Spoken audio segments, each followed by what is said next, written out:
that their proceedings may receive from Your Majesty the most favorable construction. Qu'il plaise à Votre Majesté. La Chambre des communes m'a élu président, bien que je sois peu capable de remplir les devoirs importants qui me sont par là assignés.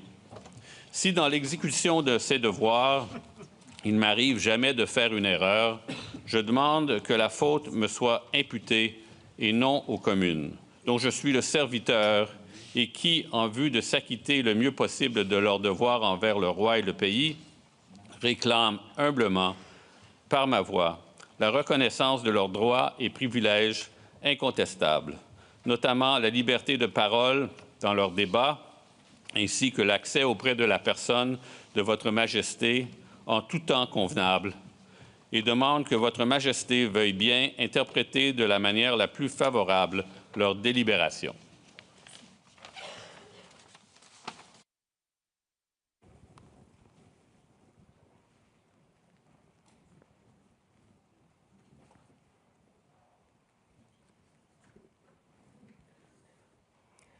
Mr. Speaker, I am commanded by His Majesty the King to declare to you that he freely confides in the duty and attachment of the House of Commons to His Majesty's person and government, and not doubting that their proceedings will be conducted with wisdom, temper, and prudence, he grants and upon all occasions will recognize and allow their constitutional privileges.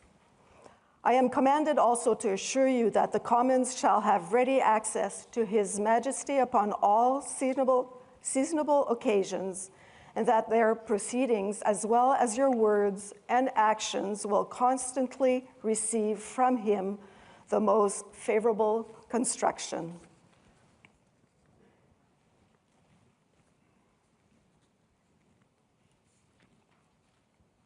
Monsieur le Président, Sa Majesté, le roi, me charge de vous dire que, ayant pleine confiance dans le loyalisme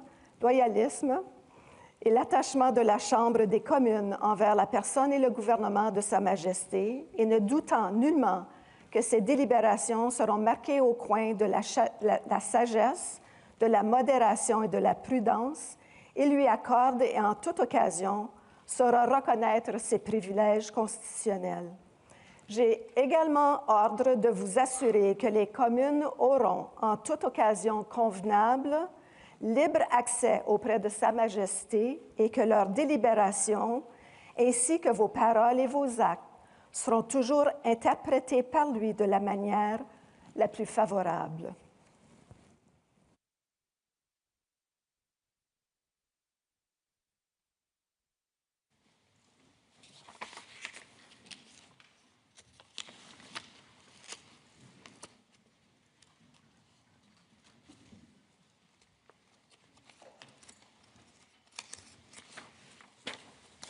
Honourable Senators, members of the House of Commons, it is with a deep sense of pride and pleasure that my wife and I join you here today as we witness Canadians coming together in a renewed sense of national pride, unity and hope.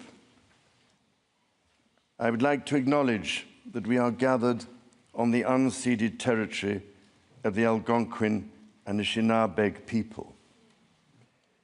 This land acknowledgement is a recognition of shared history as a nation, while continuing to deepen my own understanding.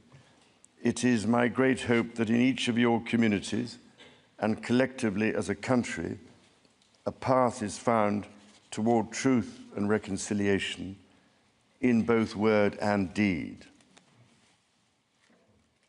This is my 20th visit to Canada, spread over the course of more than half a century, and my first as sovereign. As I've said before, every time I come to Canada, a little more of Canada seeps into my bloodstream, and from there straight to my heart. I've always had the greatest admiration for Canada's unique identity, which is recognized across the world for bravery and sacrifice in defense of national values and for the diversity and kindness of Canadians. To the First Nations, Inuit and Métis peoples, you have welcomed my family and myself to your traditional lands with great warmth and hospitality, for which I am humbly grateful. This year, we mark the 80th anniversary of VE Day and VJ Day.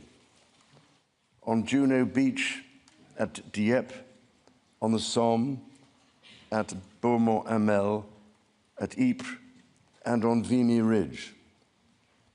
At those places and many others, forever etched into our memories, Canadians fought and died alongside our closest allies.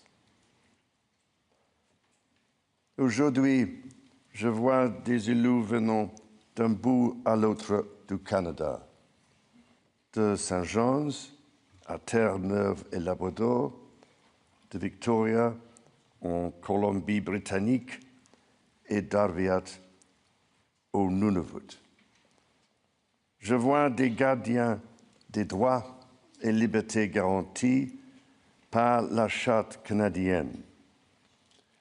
En tant que roi, je tiens à vous remercier de vous mettre au service de vos compatriotes, d'un bout ou l'autre de ce grand et beau pays. You speak for your communities, representing an incredible richness of cultures, languages, and perspectives. We owe it to this generation and those who succeed us to think and act for the greater good of all. While the world faces unprecedented challenges, generating uncertainties across the continents with regards to peace and stability, economics and climate change, your communities have the skills and determination to bring a wealth of solutions. En encourageant la collaboration et en tenant des débats respectueux et constructifs, vous permettrez à ce gouvernement d'agir de façon audacieuse et juste pour le bien des Canadiens et des Canadiennes. It has been nearly 70 years since the Sovereign first opened Parliament. In the time since, Canada has dramatically changed, repatriating its constitution, achieving full independence, and witnessing immense growth. Canada has embraced its British, French, and indigenous roots and become a bold, ambitious, innovative country that is bilingual, truly multicultural, and committed to reconciliation. The Crown has for so long been a symbol of unity for Canada. It also represents stability and continuity from the past to the present. As it should, it stands proudly as a symbol of Canada today in all her richness and dynamism. When my dear late mother, Queen Elizabeth II, opened a new Canadian Parliament in 1957, the Second World War remained a fresh, painful memory. The Cold War was intensifying. Freedom and democracy were under threat. Canada was emerging as a growing economic power and a force for peace in the world. In the decades since, history has been punctuated by epoch-making events: the Vietnam War, the fall of the Berlin Wall, and the start of the War on Terror. Today, Canada faces another critical moment. Democracy, pluralism, the rule of law, self-determination, and freedom are values which Canadians hold dear, and ones which the government is determined to protect. The system of open global trade that, while not perfect, has helped to deliver prosperity for Canadians for decades, is changing. Canada's relationships with partners are also changing. Il nous faut confronter la réalité. Depuis la Deuxième Guerre mondiale, notre monde n'a jamais été aussi dangereux et instable. Le Canada fait face à des défis qui, dans nos vies, sont sans précédent. Many Canadians are feeling anxious and worried about the drastically changing world around them. Fundamental change is always unsettling. Yet this moment is also an incredible opportunity, an opportunity for renewal, an opportunity to think big and to act bigger, an opportunity for Canada to embark on the largest transformation of its economy since the Second World War. A confident Canada, which has welcomed new Canadians, including from some of the most tragic global conflict zones, can seize this opportunity by recognizing that all Canadians can give themselves far more than any foreign power on any continent can ever take away. And that by staying true to Canadian values, Canada can build new alliances and a new economy that serves all Canadians. The Prime Minister and the President of the United States, for example, have begun defining a new economic and security relationship between Canada and the United States, rooted in mutual respect and founded on common interests, to deliver transformational benefits for both sovereign nations. Simultanément, le gouvernement œuvre à renforcer ses relations avec des partenaires commerciaux et des alliés fiables. Sachant que le Canada possède ce dont notre monde a besoin et défend les valeurs que ce monde respecte. Le Canada est prêt à bâtir une coalition de nations qui partagent ces valeurs, qui croient en la coopération internationale et le libre-échange de biens, de services et d'idées. Dans ce monde nouveau, qui évolue à un rythme frénétique, le Canada tracera la voie à suivre. La démonstration en sera faite dès juin, quand le Canada présidera le sommet du G7. The government is guided by its conviction that the economy is only truly strong when it serves everyone. Many Canadians are struggling to get ahead. The government is responding, reducing middle-class taxes and saving two-income families up to $840 a year. It will cut the GST on homes at or under $1 million for first-time home buyers, delivering savings of up to $50,000. And it will lower the GST on homes between $1 million and $1.5 million. Le gouvernement assurera la pérennité de programmes qui permettent déjà aux familles d'économiser des milliers de dollars par année, notamment ceux pour les garderies et l'assurance médicaments. À ces progrès s'ajoute l'élargissement du régime canadien de soins dentaires, qui sera bientôt accessible à environ 8 millions de Canadiens et de Canadiennes, leur permettant d'économiser plus de $800 par année en moyenne. The government's overarching goal, its core mission, is to build the strongest economy in the G7. That starts with creating one Canadian economy out of 13. Internal barriers to trade and labour mobility cost Canada as much as $200 billion each year. The government will introduce legislation to remove all remaining federal barriers to internal trade and labour mobility by Canada Day. Les premiers ministres de plusieurs provinces et territoires ont déjà pris des mesures pour éliminer les obstacles au commerce intérieur.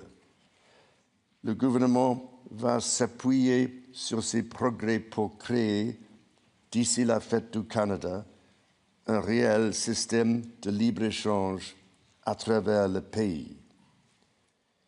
Il s'agit d'efforts essentiels pour permettre au Canada de réaliser tout son potentiel économique, mais cela reste insuffisant. To build Canada strong, the government is working closely with provinces, territories, and indigenous peoples to identify and catalyse projects of national significance. Projects that will connect Canada, that will deepen Canada's ties with the world, and that will create high-paying jobs for generations. Given the pace of change and the scale of opportunities, speed is of the essence.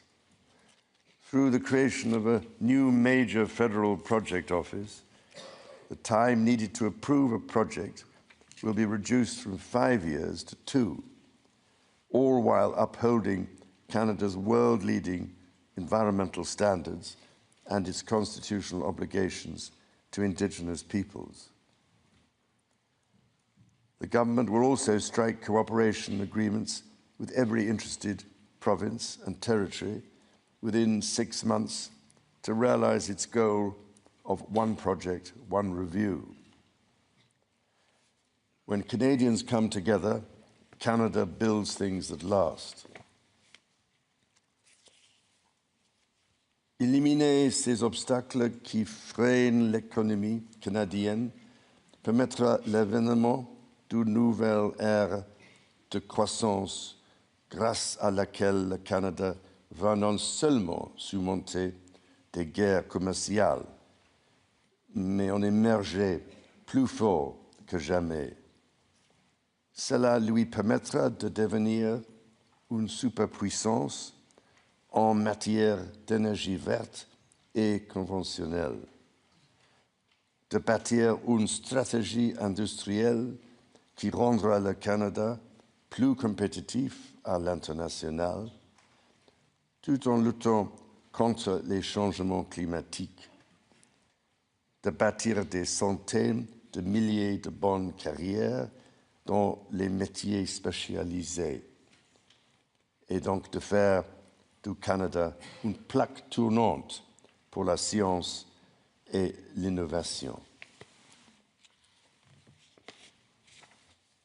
Critically, the government will undertake a series of measures to help double the rate of home building while creating an entirely new housing industry, using Canadian technology, Canadian skilled workers, and Canadian lumber. The government will introduce measures to deliver affordable homes by creating Build Canada homes. This mission-driven organisation will act to accelerate the development of new affordable housing. It will invest in the growth of the prefabricated and modular housing industry, and it will provide significant financing to affordable home builders. The government will make the housing market work better, including by cutting municipal development charges in half for all multi-unit housing. The government will drive supply up to bring housing costs down. To be truly strong, Canada must be secure. To that end, the government will introduce legislation to enhance security at Canada's borders. Law enforcement and intelligence agencies will have new tools to stop the flow of fentanyl and its precursors. The Canada Border Services Agency will be given new powers to examine goods destined for export, to prevent the transport of illegal and stolen products, including cars. Le gouvernement protégera la souveraineté du Canada en rebâtissant, réarmant et réinvestissant dans les forces armées canadiennes. Il stimulera l'industrie militaire canadienne en prenant part au plan Réarme Europe et contribuera ainsi avec des partenaires européens à la sécurité transatlantique. Et il investira pour renforcer sa présence dans le Nord, alors que cette région, qui est partie intégrante de la nation canadienne, fait face à de nouvelles menaces. The government will discharge its duty to protect Canadians and their sovereign rights from wherever challenges may come at home or abroad. To keep communities safe, the government will hire 1,000 more RCMP personnel. It will change firearms licensing and strengthen enforcement of yellow and red flag laws. Weapons licenses for those convicted of intimate partner violence and those subject to protection orders will be revoked.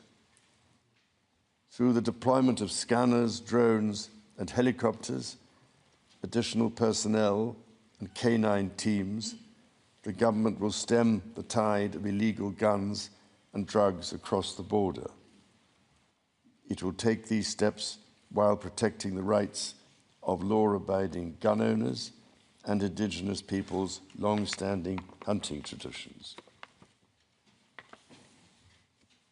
The government will bring a renewed focus on car theft and home invasions by toughening the criminal code to make bail harder to get for repeat offenders charged with committing these crimes, along with human trafficking and drug smuggling. During this time of great change, Canadians are uniting behind what makes Canada unique. La langue française et la culture québécoise sont au cœur de l'identité canadienne. Elles définissent le pays que les Canadiens, les Canadiennes et moi aimons tant. Le Canada est un pays où l'on respecte et célèbre les langues officielles et les langues autochtones. Le gouvernement est déterminé à protéger les institutions qui font rayonner ces cultures et cette identité dans le monde entier, comme CBC Radio-Canada. Protéger ceux qui nous donnent accès à des aliments frais, sains et de qualité, les producteurs agricoles, et protéger la gestion de l'offre. Nature is core to Canada's identity.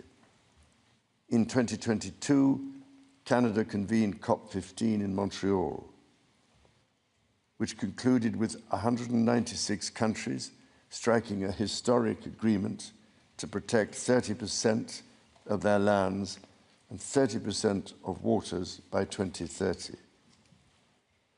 To this end, the government will protect more of Canada's nature than ever before through the creation of new national parks, national urban parks, marine protected areas, and other conservation initiatives. The government will always protect the rights and freedoms that the Charter guarantees for every Canadian. The government will be a reliable partner to Indigenous peoples, upholding its fundamental commitment to advancing reconciliation. Central to this commitment is the creation of long-term wealth and prosperity with Indigenous peoples.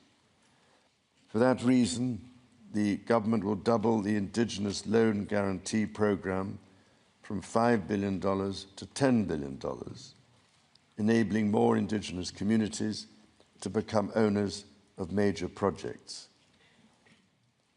As Canada moves forward with nation-building projects, the government will always be firmly guided by the principle of free, prior, and informed consent. Canada's immigration system has long been a source of pride for Canadians and of dynamism for the economy. The government is dedicated to rebuilding the trust of Canadians in immigration by restoring balance to the system. Le gouvernement instaurera une limite sur le nombre de travailleurs étrangers temporaires et d'étudiants internationaux, établissant un plafond qui, à partir de 2027, sera en deçà de 5% de la population canadienne. Simultanément, il attirera les meilleurs talents dans le monde pour bâtir l'économie. Et il fera savoir aux Canadiens et aux Canadiennes qui travaillent à l'étranger que s'ils songent à revenir au pays, il n'y a pas de moment plus propice pour le faire. Dans toutes ces actions, le gouvernement sera guidé par une nouvelle discipline fiscale. Dépenser moins pour que les Canadiens puissent investir plus. Day-to-day government spending, the government's operating budget, has been growing by 9% every year. The government will introduce measures to bring it below 2%. Transfers to provinces, territories, or individuals will be maintained. The government will balance its operating budget over the next 3 years by cutting waste, capping the public service, ending duplication, and deploying technology to improve public sector productivity. In parallel, the government will take a series of measures to catalyze new investment, to create better jobs and higher incomes for Canadians. The scale of the government's initiative will match the challenges of our times and the ambitions of Canadians. Honourable Senators, members of the House of Commons, when my dear late mother addressed your predecessors 7 decades ago, she said that in that age and against the backdrop of international affairs, no nation could live unto itself. It is a source of great pride that in the following decades, Canada has continued to set an example to the world in her conduct and values as a force for good. À vous et à l'ensemble du peuple canadien, mon épouse et moi-même adressons nos sincères remerciements pour cet accueil des plus chaleureux. As the anthem reminds us, the true North is indeed strong and free.